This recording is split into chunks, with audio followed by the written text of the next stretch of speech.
Viename filme mačiau, kaip Džeimsas Bondas su kažkuo nusirito nuo lovos ant kilimo ir ilgai neatsikėlė.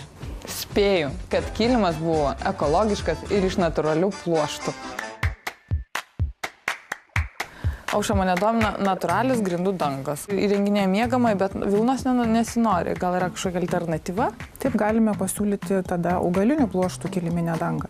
Kiliminė danga iš augalinių pluoštų gali būti pagaminta iš sizalio, iš jūros žolės, iš kokoso pluošto arba iš šių pluoštų derinių. O kokie šių dangų yra privalumai? Augalinių pluoštų kiliminė danga pirmiausia leidžia jums jaustis arčiau gamtos. Tokia danga ji švarina, grynina orą. Sizalio pluošto danga, pavyzdžiui, dėl jo sudėtyje esančių natūralių taninų, ji sudaro nepalankę terpę dulkių erkėms ir dėl to mažina alerginių reakcijų tikimybę. Be to, jos gerai izoliuoja garsą, šilumą, tiesiog leidžia jaustis komfortiškai. Tai žinau, jos dar yra ir antistatinės.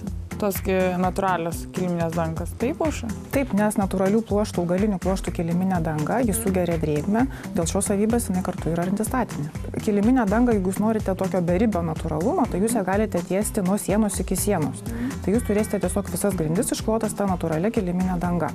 Kitas būdas, jeigu jūs namuose turite gražias grindis, tiesiog galite išsirinkti juostą, apdailos juostą, dekoruotą kilimą. Tai o ko ypatingas tas sizalis, iš ko jis gaminamas? Sizalio kiliminė danga gaminama iš sizalio pluošto, kuris yra išgaunamas iš subtropinio kaktuso agavos lapų.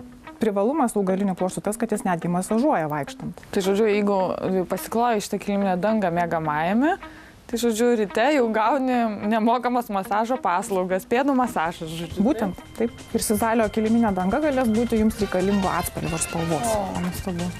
Na ką, tu gavau visą didelę paletę, žodžiu, ir bėgu, žodžiu, toliau kurti interjerą. Iki. Natūralią sizalio kiliminę dangą ir jos apsiuvimą Dubingiai dovanoja.